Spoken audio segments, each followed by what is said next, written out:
Dispel the myth that keto or carnivore is some fad diet.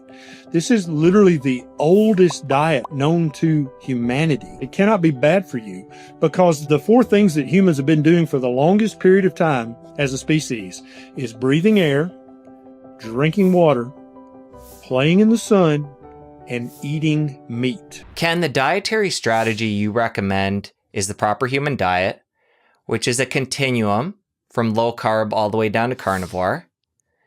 Do you feel eating this way is best, A, because this is how our ancestors ate, or B, it's the best antidote to the stresses of modern life? I think it's both. Yeah, I think it's both.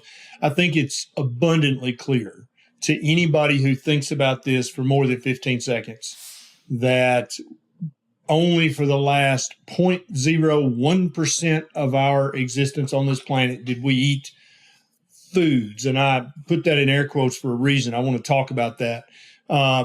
Foods that come from factories, and we pretend that's really food. That has never happened in the history of the species.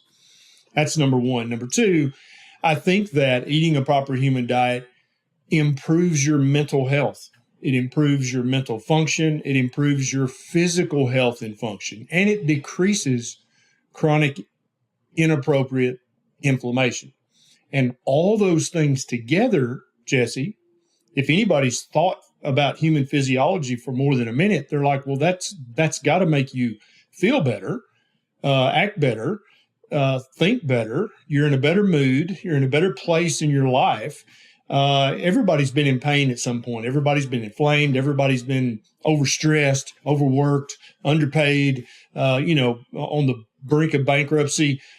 That's kind of the baseline state of how you feel when you're eating an inflammatory, nutrient-poor diet. You're already set up for failure before you ever begin. All right, well, let's talk to somebody who this is new to.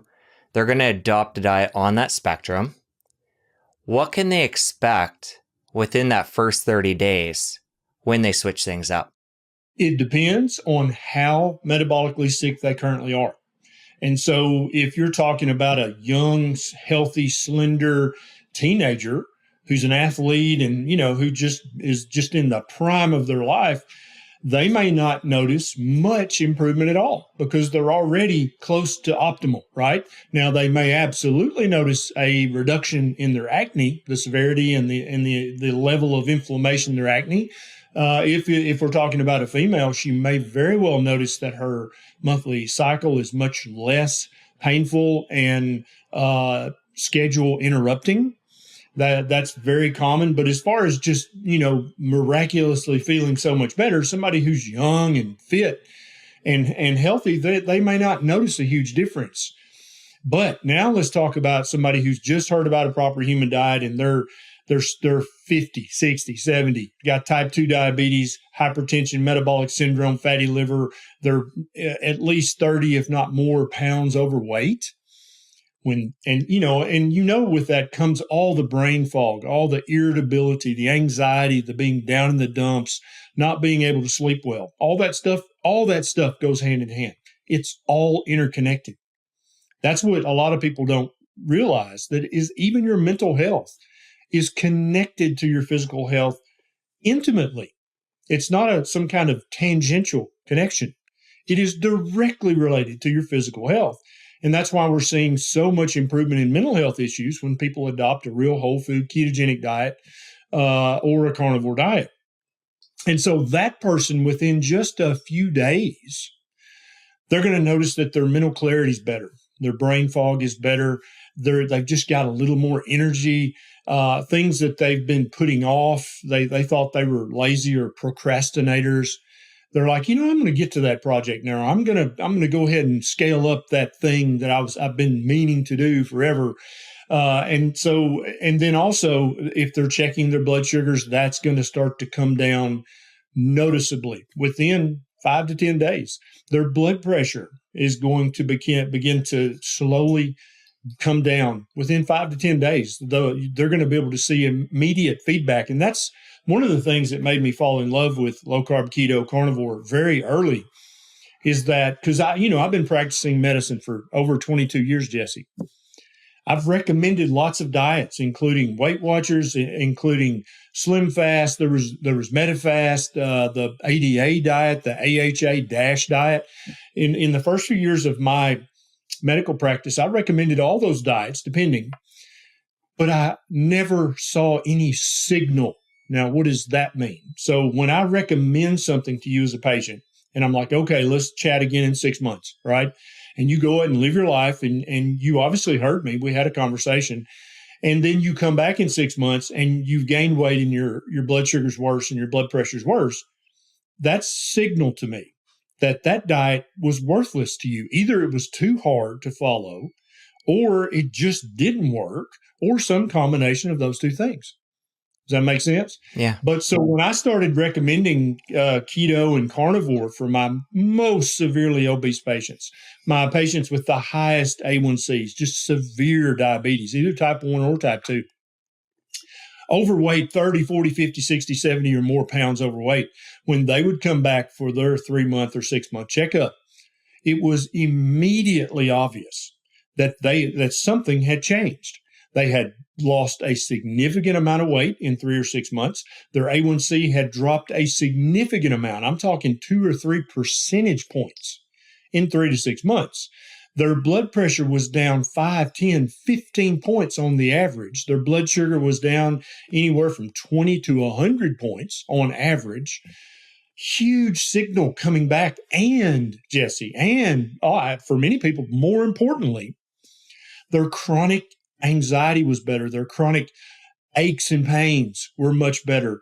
Their knee arthritis, their shoulder arthritis. And keep in mind, the shoulder is not a weight-bearing joint, right? And before people jump on and say, well, yeah, they lost weight, of course their knee's going to feel better. But what about their shoulder arthritis? What about their thumb arthritis? How is that better? Those are not load-bearing joints. And so initially, when I thought keto carnivore was just a weight loss hack. That's all I thought it was initially, because I had used it to lose a chunk of weight and reverse my prediabetes. So I thought it was a good hack for that. And then maybe you go back to the ADA diet, or maybe you go back to the DASH diet. I don't know. But you fix them with this, and then you go back to whatever. But when I kept hearing these anecdotal reports of, oh, my God, this is better. Does this diet do this? Does this diet do that? Initially, I discounted that as just anecdotal, like, yeah, people will say anything. People are crazy. But then I kept hearing the same tune over and over and over. 5 patients, 10, a score, 100 patients saying, yes, my arthritis is better when I eat this way. I had to go back and go, this is more than just anecdotal weird stuff happening. This is doing something to these people at the molecular biology level. This is affecting the way their cells function, and very likely the way their mitochondria function as well. It's got to be doing something physiological. This is not just because they lost weight. So really the biggest physiological change that happens for most people, there's 2, is that their insulin level, which was almost without exception chronically high back when they were eating even the American Diabetes Association diet, they were eating too many total carbohydrates, and that was keeping their insulin level chronically too high. Okay, because the American Diabetes Association, I'm sure they mean well, but they have not been a benefit to people with diabetes on average. They recommend snacking between meals. They recommend high-carb diets. Their website is full of high carbohydrate and even diets with added sugar. It's literally on their website. And so that's not going to cut it if you have hyperinsulinemia. Now, as you know, because we've discussed this, most doctors don't even check an insulin level. They don't know that they should be checking it. They don't know it's important. They don't know why it's important. If a patient asks them, hey, check my insulin level, they're like, why?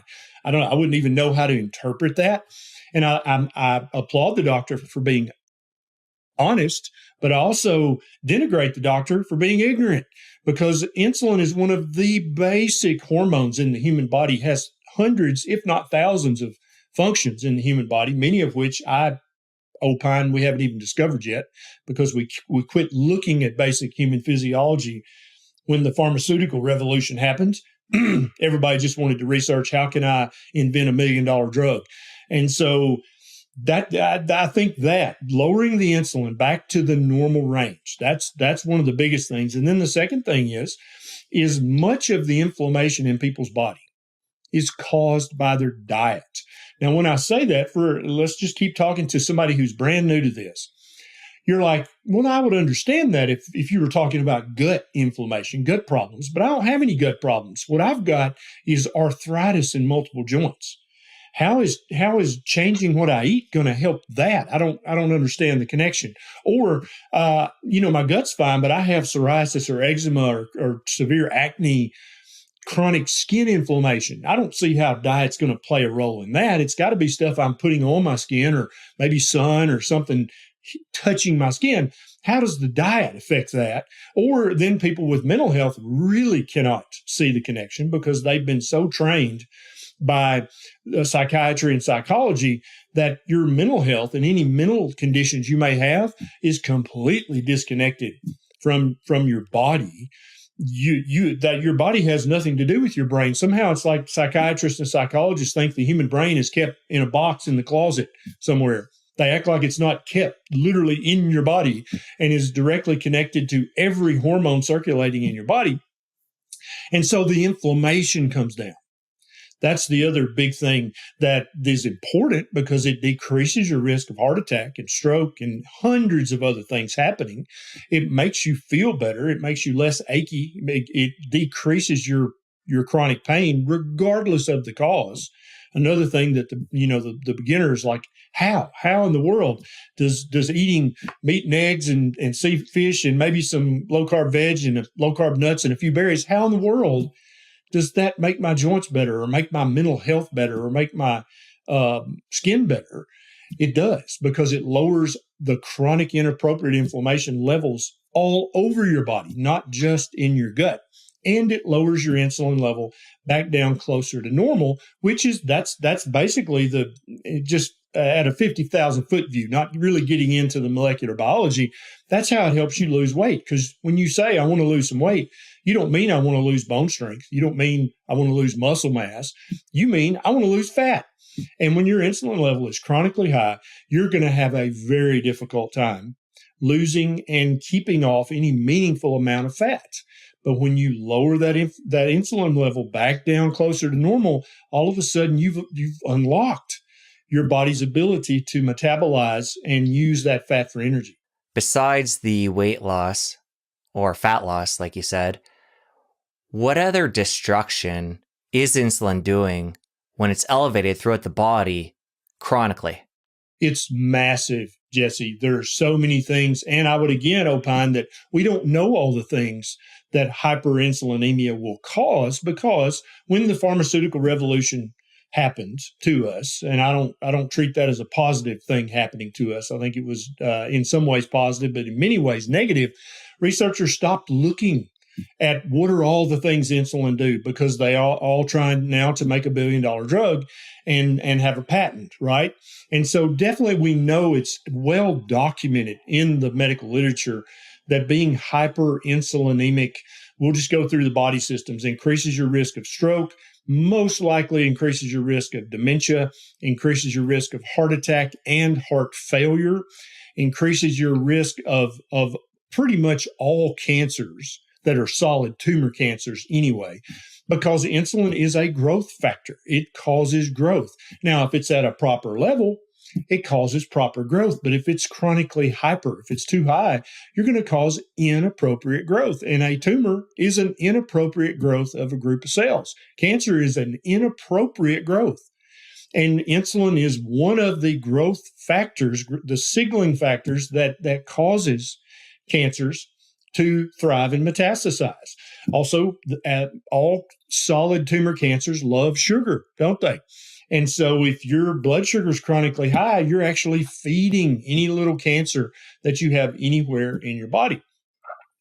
Joint pain, chronic hyperinsulinemia is going to make arthritis worse. It's going to cause all of the inflammatory markers to be higher. When it comes to skin, it's well documented that acanthosis nigricans, that keratosis pilaris, that acne is intimately connected to having high levels of insulin.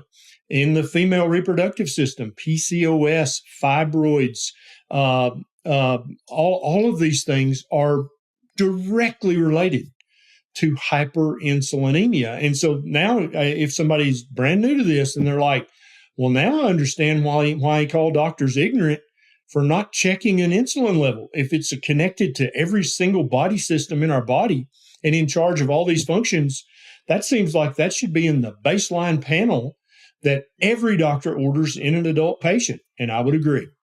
Well, let's talk about somebody that's going to push back against the doctor, have that test done. What number are they looking for? So the average American, if you check their fasting insulin right now, after a 12 to 14 hour fast, it's going to be above 20. In many cases, above 30 or even above 40. Severely hyperinsulinemic. What I want you to do, and there's no pill that lowers your insulin level. Okay. There is no medication that does that at the pharmacy. There's only there's two ways to do it. First is just stop eating completely and just go on a long fast. Most people are not interested in that, but it will work. The second way that most people are much more amenable to is to cut the level of total carbohydrates in your diet, initially eliminating all of the added sugar and just the sugary junk, and then all of the fruit juices as well, because fruit juice is just a glass of liquid sugar. And when you do that, immediately your blood sugar is going to start to come back down, which is going to signal your pancreas, oh, okay, there's not as much sugar. I don't have to make as much insulin now.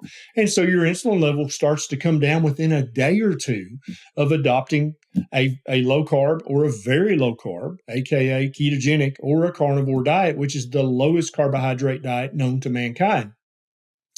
It's literally that simple. It's that easy. You don't need a medical degree. You don't need a degree in nutrition or pharmacology or anything. You just cut the carbs. And when somebody does that, say they've had an initial test done, insulin's at a level of 20, like you mentioned, where do they want to see that come back down when they further test to know what they're doing is working? So your ultimate goal is to have it at least below 10. And if it's below 10, you are doing better than 95% of the adult population in all of modern society. If you can get it down close to 5, you are approaching perfection. Okay. And like I said earlier, this is not just going to help you lower your A1C. It's not just going to help you lose weight.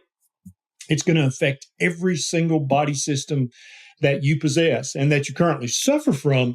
But eventually, when you get that insulin down well under 10, you're going to be benefiting from all these body systems. You're not going to have all the red lights flashing of pain and inflammation. You're going to just feel better globally. So there are multiple hormones that act on the fat cells in your body. And there are also hormones that your fat cells actually make themselves. But the predominant actor on whether a fat cell is going to shrink or get larger, or whether you're going to make new extra fat cells that then get larger, there's two different ways you can get fat, is insulin, is your insulin level. The average insulin level over the course of the last 3 months is the primary driver as to whether you have gained fat or lost fat. That's the main driver. And like I said, there are multiple other hormones involved, multiple other signaling pathways that are well known, and I'm aware of them. But what I'm telling you, it's almost, I use the analogy of the shotgun and the BB gun, right? If I shoot you with a BB gun, that's going to hurt. You're like, ow, damn it, why'd you do that? But if I shoot you with a shotgun, that's it. It's over. That's the degree to how important insulin is. If you're obese, severely obese, morbidly obese, if you're trying to lose that and it's becoming a life or death thing for you, you don't need to be focusing on the BB gun, which may be some line of supplements or some prescription pharmaceutical. You need to be focusing on the shotgun pointed directly at your heart if you're severely obese. And that is getting your insulin level down to as low normal as you can possibly get it. And the only way to do that, there's no pill, there's no injection. You either stop eating completely or you cut the carbohydrate intake drastically. And most people who are interested in weight loss are not interested in not eating for a month or 2 or 3, right? And so they're like, okay, so I can still eat, and I can still eat 3 meals a day, and I can still eat until I'm comfortably full on this very, very low carb diet and I'll still lose fat? Yes. Yes, sir. Yes, ma'am. That's exactly what I'm telling you.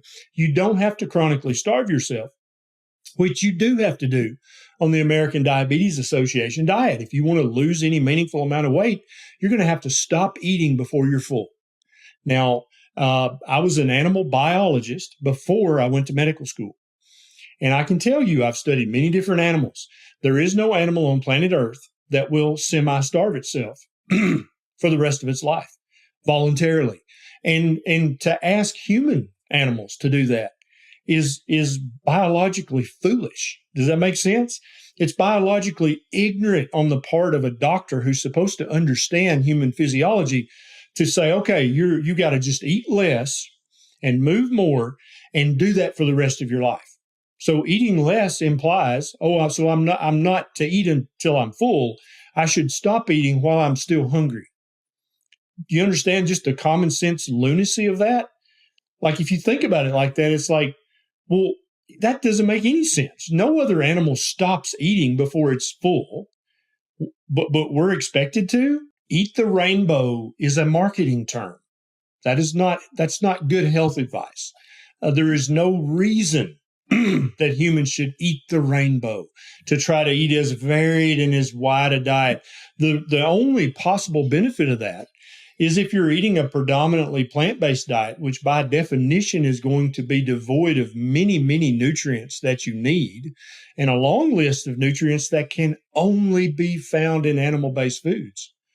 Then maybe you do need to eat the rainbow. You do need to eat stuff from every continent on Earth that's been shipped over on cargo ships or cargo planes. Maybe you do need to do that. But if you're eating a species appropriate, proper human diet, you don't need to eat the rainbow. And the big food corporations, guess what? Hint, hint, they're going to make less money if you don't eat the rainbow and eat all these varied, wide foods that they've trucked in and shipped in from all over the world. It's going to hurt their profits. And so they're not for that. But if you eat just a very narrow list of foods that human beings have been eating for thousands of years, and many of my detractors will say, oh, that's an appeal to nature or an appeal to history. No, it's an appeal to biology. Just like the cow has been successfully eating only grass for millions of years. And it's not only are cows optimized when they eat only grass, their reproductive fitness is improved. Everything about them is optimized when they eat only grass. So it would be like a veterinarian coming up with this new line of cow food saying, oh, no, cows should eat the rainbow. We've got a little salmon in there for the cows, and we've got some herbs from Asia, and we've got some roots from South America. These cows need to eat the rainbow. That'd be a great marketing ploy, right? You might make millions of dollars feeding cows the rainbow, but are you going to improve the cow's health? No, the cows figured this out long ago. And they don't stray from that because they want to be healthy, just like every human watching this wants to be healthy. There's a diet for our dogs and cats. The rate of obesity in dogs and cats is through the roof right now. Is it because we're feeding them too much meat and fish and eggs? It's because we're feeding them grain-based, pea-based kibble that the big pet food manufacturers are making millions of dollars a year off of. They have a big ad budget. They tell you how healthy this is for your beloved pet. And now all the cats are diabetic and going blind and having kidney failure. All the dogs are so fat that now there's a market for stairs, for doggy stairs, for your dog to get up on the bed. Right? Now, if you got a Chihuahua, okay, get your dog some stairs. But if you've got a medium to large sized dog and they're so fat that you have to build or buy doggy stairs for them, they're not eating a proper dog diet. If your cat's diabetic, you're not feeding your cat a proper cat diet. It's just that simple. Cats don't develop type 2 diabetes just for the hell of it, just for kicks and giggles. Dogs don't develop kidney failure and diabetes and obesity just for the fun of it. They're developing those things because of the marketed food that you're ignorantly but lovingly feeding your pet. Stop that. Dogs are facultative carnivores, meaning that the majority of their food should be meat. Cats are obligate carnivores, meaning anything you feed them that is not meat is going to directly harm their health. And so, anybody listening, if you think that you're helping your pet or helping the world by making your dog or cat a vegan, that's actually pet abuse. You may not be meaning to abuse your cat or your dog, but it's 100% pet abuse. And please stop that. We have people who eat only ruminant animals. This is a subset of the carnivore diet called the lion diet. And I only recommend it for people with multiple autoimmune conditions or very, very severe autoimmune conditions or severe inflammatory conditions where you eat only ruminant meat, which in modern society would be cow, sheep, goat. That's the three ruminants that you can usually buy at a supermarket. Now, you may have to go to the Asian or the Hispanic market to get the goat or to get the sheep sometimes, but I notice more and more you're able to get sheep, especially lamb chops. Everybody thinks that's the only cut of meat on a sheep, but there's not. But those are ruminants, and that's a special kind of meat because they have a multi-chamber stomach that really does magical things. Unless you really want to dig into bovine physiology, let's just call it magic, because what their stomach is able to turn grass and weeds into, it's magical how they can do it. And they have the help of trillions of bacteria to do it. But the chicken and fish are fine, I think, for carnivores, but they're monogastrics, which means they only have one chamber in their stomach, a lot like us. And so they're able to eat a much broader, diverse, they're able to eat the rainbow, Jesse. But what winds up happening is their meat is not quite as healthy as ruminant meat. And so that there might be another lesson in there somewhere.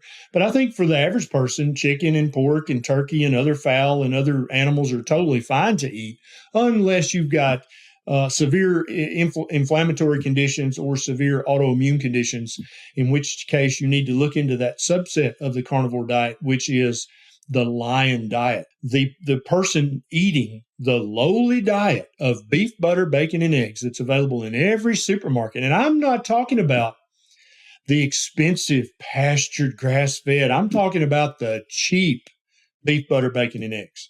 They are actually going to be receiving more nutrition from those four foods than our group of people who are eating every root, every berry, every leaf from all 6 continents of planet Earth where plants will grow.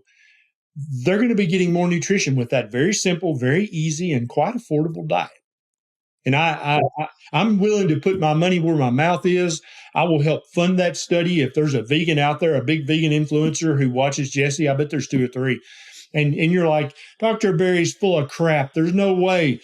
Let's go. Let's raise the funds and let's do that study. And I think that the poor vegans will be very disappointed in the results. From the research that I've read, and it's quite extensive, I've really looked into this, both not only in just human nutrition research, but also in veterinary nutrition research.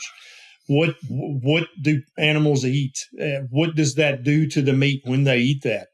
So there is a range of, let's say, quality of different qualities of meat.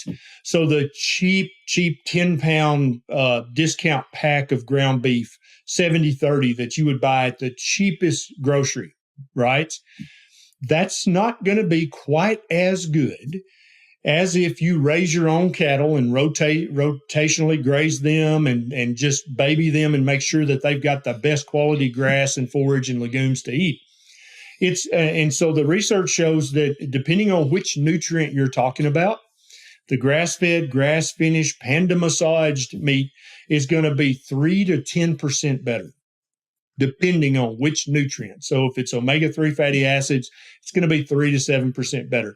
If you're talking about some of the vitamins and minerals, it's going to be 5 to 10% better. But just because it's better doesn't make the cheap meat bad. It just makes it slightly less good.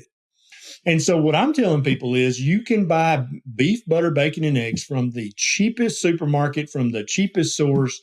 that is going to have a quality of nutrition that is better than the most expensive box of cereal at Whole Foods, than the most expensive loaf of bread at Whole Foods, the most expensive granola. I'm talking about the stuff that, even middle class vegans can't afford. That just crazy expensive vegan stuff. The beef, butter, bacon, and eggs is going to win every time. And I'm sorry if that hurts people's feelings. That the truth is what it is. And I think once we're able to fund that study with me and some of my vegan colleagues, I think that the numbers will show definitively you're going to get always more nutrition from beef, butter, bacon, and eggs than you get from any kind of a plant-based diet, no matter how varied it is. Anybody who lives in modern society is afraid of fat. They're afraid of animal fat. They're afraid of saturated fat. They're afraid of high cholesterol foods, right? And because it has been demonized in the popular media, magazines, television, any kind of popular media, it's still demonized by the powers that be on social media now. Human beings are lipivores. We love fat and we crave fat and we need fat. There are hundreds of things in the human body that eating saturated animal fat is beneficial for. And I'll have a lot of people, they're like, okay, I'm on carnivore, but I need you to tell me just how much bacon can I eat? Or I'm really loving my eggs now that I've stopped eating egg white omelets. But I mean, how many yolks are okay? Like, they're like, still they have that unconscious, almost hardwired fear, right? Of fat. Oh my God, how many yolks can I eat? Because I'm really loving them. Can I eat a dozen a day? And I just make the farcical statement, as long as you don't eat over 100 pieces of bacon a day, you're fine. Or over 100 egg yolks a day, you're fine. Because the truth of the matter is there's no upper limit. What's going to happen in reality, unless you've entered a egg yolk eating contest and you're competing for $1,000 prize, you're never going to overeat egg yolks. You have multiple satiety hormones in your body. And all these satiety hormones are triggered on fat and or protein. And when you've eaten enough fat, they will rise, and it will tell you. And it's not going to be like you get an email saying, hey, you've eaten enough fat today. It's just going to be a signal, and you'll experience that signal as in, I don't want any more egg yolks today. I've had enough of those. I've had enough bacon. I love bacon, but I don't want any more. People have been trained to not trust their body. We've been trained. We're literally living in a state of trained ignorance, Jesse. Because when you make something complicated, there's a profit opportunity there for the companies, right? When you be like, oh, human nutrition, good God, you need a PhD nutritionist. You need to go to a group. You need to join a Facebook group. You need to buy these it's so complicated. Actually, it's quite simple. Once you cut through all the noise and cut through all the propaganda and cut through all the ad copy, it's actually quite simple. Listen to your body. Is it telling you you're hungry? Then alternately, listen to your body. Is it telling you you don't really want any more egg yolks? You've probably had enough fat today. I don't want any more bacon. You've probably had enough fat for at least this part of the day. Same goes for protein. Oh, I'm afraid I'll eat too much protein on this carnivore diet. And this is the same people who are drinking a half gallon of protein shake a day. But they're worried they might get too much protein if they eat all this meat and eggs and fish, right? And it's just we've been trained to be ignorant when it comes to human nutrition. And that's part of my mission, is to just say, hey, your body's got this. For people who are eating more meat or trying a carnivore diet, they are going to undereat fat. That's just going to happen. That is the most common problem, I think, for most people trying a carnivore diet. And the way that's going to manifest itself is you're going to have fatigue. You're going to be draggy. You're going to be like, I've got no energy. I just have no energy. And that's because when you adopt a meat-heavy ketogenic diet or a ketovore diet or a high-fat carnivore diet, you're going to shift away from being a sugar burner. And then this is another aspect of physiology that doesn't get talked about enough, and most doctors have no idea that there's a second fuel source that humans can use, and that's ketones and fatty acids and triglycerides. There are very few cells in the human body that can't burn ketones for fuel or triglycerides or fatty acids, depending on the cell type. There's literally a short list that you can almost list on one hand of cells types that cannot use that. They have to have glucose. There's some in the human testicle, some in the human ovary. All the red blood cells have to have glucose. And then there may be a few cells in the human eye and the human brain that need glucose. But your body can make that glucose anytime you need it, right? And so the vast majority of people have this just beat into them unconscious fear of animal fat. And so they'll be like, okay, I'll try this. And so they're doing carnivore with skinless chicken breast and with pork chops that they've trimmed every single bit of the fat off of, because they just can't eat bacon. It's got too much fat. You can see the strips of fat in the piece of bacon, right? And they're eating eggs now, but they're like, I eat 6 eggs, but I throw away 3 of the yolks because that's just so much fat. I don't know. But that's not how you carnivore. That's you will not be successful, because you'll have such a lack of energy. Your skin will suffer, your hair will suffer. You're going to be miserable. Human beings are lipivores, meaning fat lovers. Some of the very first paleoanthropological research I read was by a lady whose name is Jessica. I've forgotten her last name, but she's at either Stanford or Harvard, paleoanthropologist. And she said that we now pretty much know that the first animal foods that humans ate was the brains and the bone marrow of previously killed large animals. And so lions or a hyena would make a large kill, and they would eat all the lean meat and whatever entrails they wanted. And then we would either just sit and wait for them to go take a nap, or we would then later figure out how to scare them away with a group of 10 or 20 of us. And then we would take very large rocks, and we could crack open the humerus and the femur and the calvarium and get to the brains and the bone marrow, which are almost pure fat. So even the largest saber-toothed tiger could not crack open the skull of a big bison that it had killed. It could not crack open the large bones, the humerus or the femur, and get to the marrow. And the marrow in the brain stay fresh and edible for days after that animal is killed. And we figured that out because we're tinkerers. We're always messing around and checking stuff out and trying new stuff, right? And so we figured that out. And that, probably thanks to our ancestors doing that, is why we have this large fat-filled brain, because now we had access to this wonderful, delicious source of fat that we had never had access to before. And so then we later started hunting and killing these animals ourselves as we developed the weaponry to do so. And now we are this modern Homo sapien sapien. And so anybody who's going to try keto, ketovore, or carnivore, you've got to eat the animal fat that comes with the meat that you're eating. And you most likely need to cook the meat in animal fat. And you most likely need to put some animal fat, aka butter, on top of the meat after you've cooked it. Then and only then will you be getting as much fat as your body is craving, as much fat as your brain needs, as much fat as all of your internal organs need for optimal health, which is obviously the goal that we're all after. Any other ways of upping that fat through lard, tallow, butter? So you're never again going to buy 90-10 ground beef or 85-15 ground beef. You're going to buy the worst you're going to buy is 80-20. And if you have access to a meat department manager or a butcher, you're going to ask them to make you a 70-30 grind, which is 70% lean, 30% fat, because that's going to give you about a 1-to-1 fat to protein ratio. Okay. That's the sweet spot where most people need to start. Some people need more fat than that. But for anybody, the 1-to-1 fat to protein ratio is going to be a great place to start. A strip of bacon is about a 1-to-1 fat to protein ratio. An egg yolk, not the whole egg, but just the yolk, is about a 1-to-1 fat to protein ratio. There are many dietitians out there, Jesse, who are like, oh no, the yolk's pure fat. No. It's 1-to-1 fat to protein in just the yolk.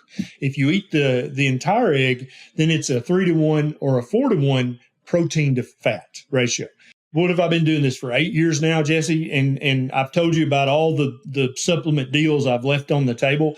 There are literally 3 products I ever talk about, and that is Ancestral Supplements liver capsules, which are desiccated, dehydrated liver, ground up, for people who haven't grown up yet and learned to like their liver, or haven't learned how to trick themselves and put the liver in the ground beef. So this is a temporary thing. Until you grow up and learn to eat your liver somehow, you can take that. That's fine. But then as soon as you grow up and eat your liver, you don't waste money on this anymore, right? I designed this with Chris Baer, the president of Keto Chow, and it's called Salty Minerals. And it's got all of the minerals that modern society inhabitants are typically deficient in, right? And iodine, molybdenum. It also has the electrolytes, which are also minerals. It's got a very salty taste. Some people, they don't like it. Some people love it. And then the pluck seasoning, because it's basically ground up organ meat that has some salt and a few little spices added. It's very clean ingredients. That's literally the 3 things I ever talk about as far as in the way of products, because I use them daily. I trust them. I've been to the place where it's made. I know that it's manufactured. I've talked to the CEO, the president, or both, and I've received their assurances that they will tell me if they ever change the formula. And so I just won't talk about any other product because I don't trust people. They have a profit motive, which is fine. I'm a red-blooded American. I love the profit motive, but not when it comes to our food, not when it comes to our health. You're going to be open, you're going to be honest, and you're going to be ancestrally appropriate, or I'm never going to talk about your product. What about other supplements that are pretty common in our world? Vitamin D, omega oils, magnesium. Are these things you ever bring in or no? So yeah, absolutely. Magnesium, potassium. I use unflavored element if I'm out on the farm sweating like a mule, right? I'll use unflavored element electrolytes. I do take in the winter, I take a vitamin D3 K2 supplement that I buy off Amazon. I've never seen a company that I'm willing to work with. I'm not even going to say the brand of it. I also supplement with Lugol's iodine. I use J. Crow's brand. I buy it off Amazon. I have no affiliation with either of those companies at all. I don't make a penny, but I think almost everybody is deficient in iodine. They don't get enough iodine unless you live near the ocean within 20 miles and you eat beef, butter, bacon, and eggs that is raised on that soil within 20 miles from the ocean, or you eat lots of seafood. You're going to be deficient in iodine, and iodine is super important. That we could talk about iodine for 2 hours solid and not cover it sufficiently. But yeah, that is it. Nobody needs an omega-3 supplement. No, you don't need that. You don't need a vitamin A or vitamin E supplement. If you're eating beef, butter, bacon, and eggs and eating a little bit of liver 2 or 3 times a week, you're going to get all that. You don't need any of that. The only thing that you may not be able to get enough of is vitamin D3, vitamin K2, and iodine. And as I'm leading by example here with my regenerative farm, that I'm out there rotating the sheep every 2 or 3 days to a new pasture, as that catches on and becomes more popular, and we start converting old soybean fields and old corn fields into pasture, and we start doing that and building the soil and unlocking the nutrition that is in the soil, often 20 feet down, because we've mistreated the soil for so many decades, in some cases centuries.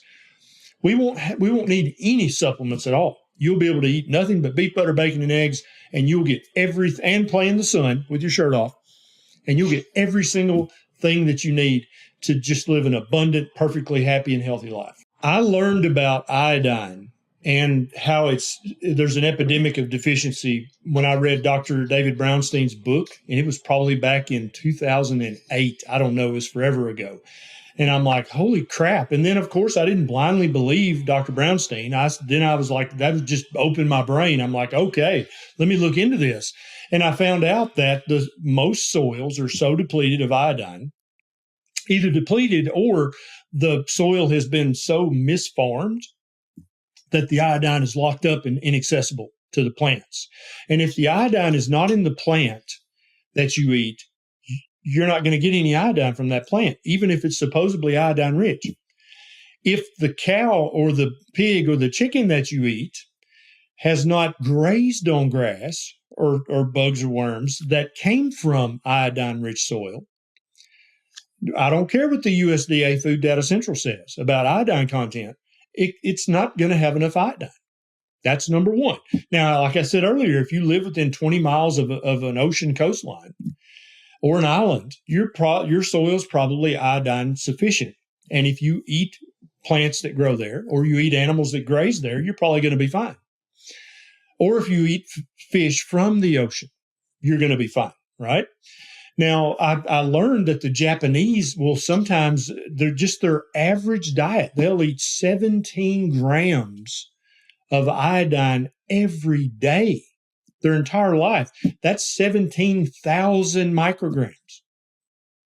No, they won't eat 17 grams. I misspoke. 17 milligrams. Okay, every day, which is 17,000 micrograms. Now, our federal government here in the United States says that you need 150 micrograms a day, and what that's going to do is let you not have a goiter. That's literally is not optimal. That's just the minimum you need to not have a goiter. And if anybody's read their history, they know that back during World War I, there were tens of thousands of young men that the U.S. military couldn't draft because they had a huge goiter. They lived in Minnesota, Wisconsin, Illinois, Indiana, Montana, those places. It's called the goiter belt because they're so far from an ocean that there's just no iodine there at all. And so they were also eating poverty foods, basically living on corn and wheat and beans. And so there's no iodine in that because the soil had no iodine. So they all had this humongous goiter. You can't send a boy off to fight if he's got this huge goiter because you know that he's not going to be an optimal soldier.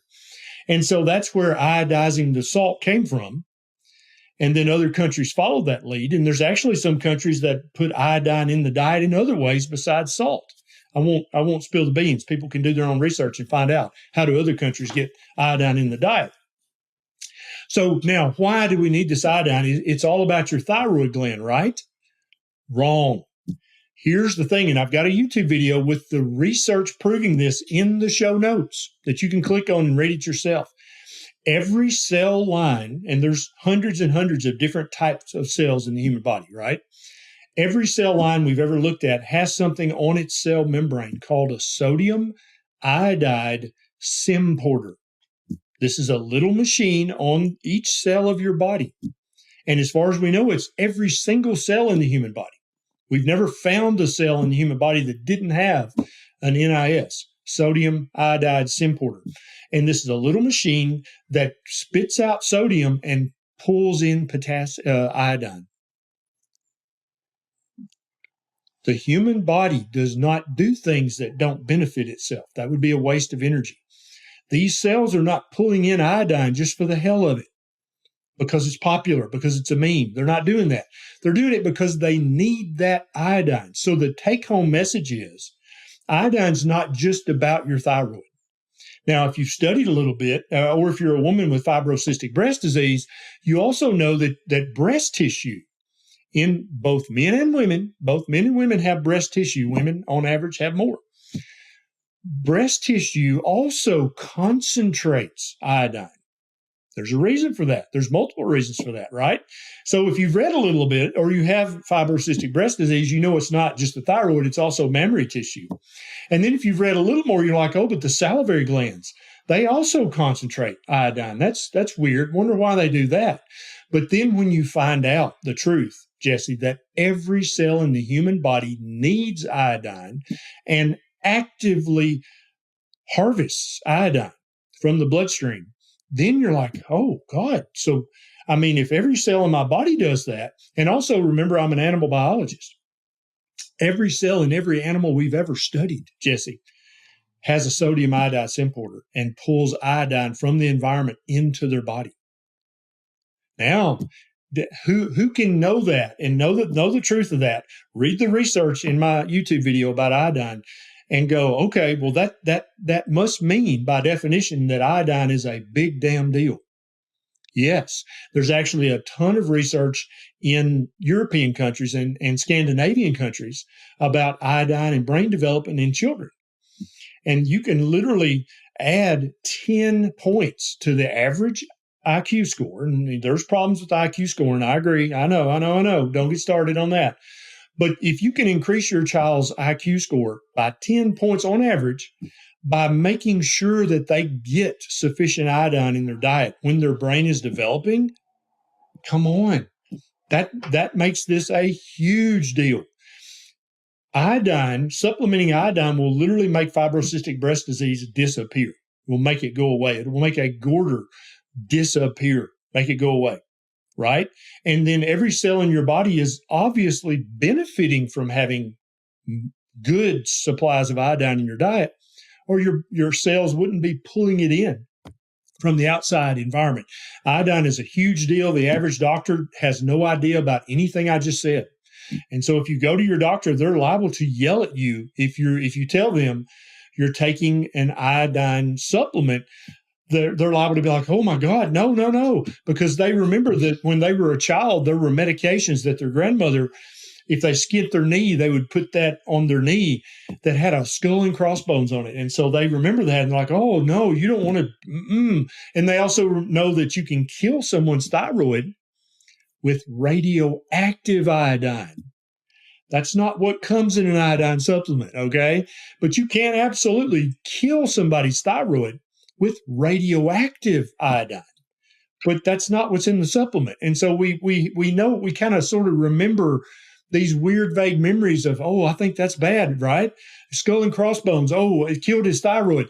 And then we apply that to just, getting iodine in your diet. If you want to take more than, 2 or 3 drops of 2% Lugol's is going to be about 5 milligrams or 5,000 micrograms.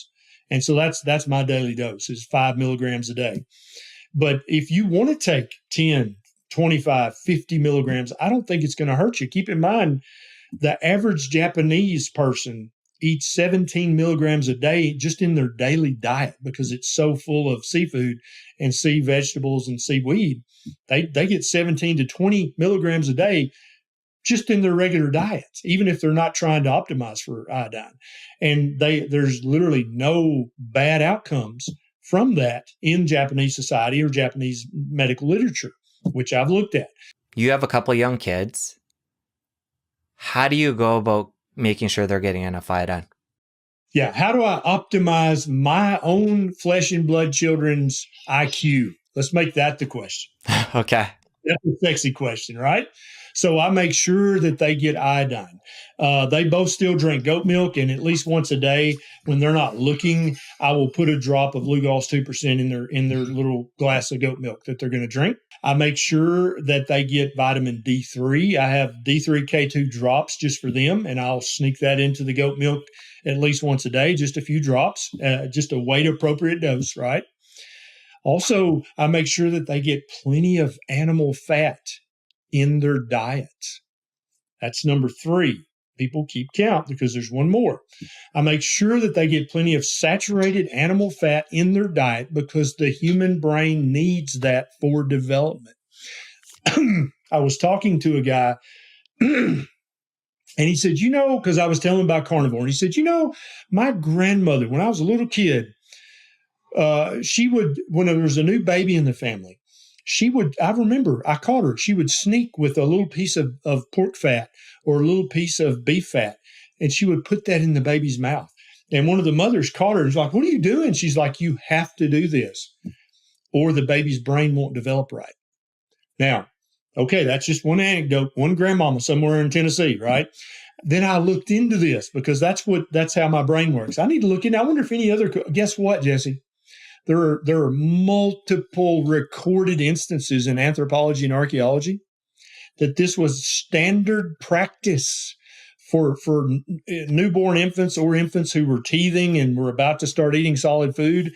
Animal fat was very often the first solid food that was put into their mouth for thousands of years. Gives me chills thinking about that.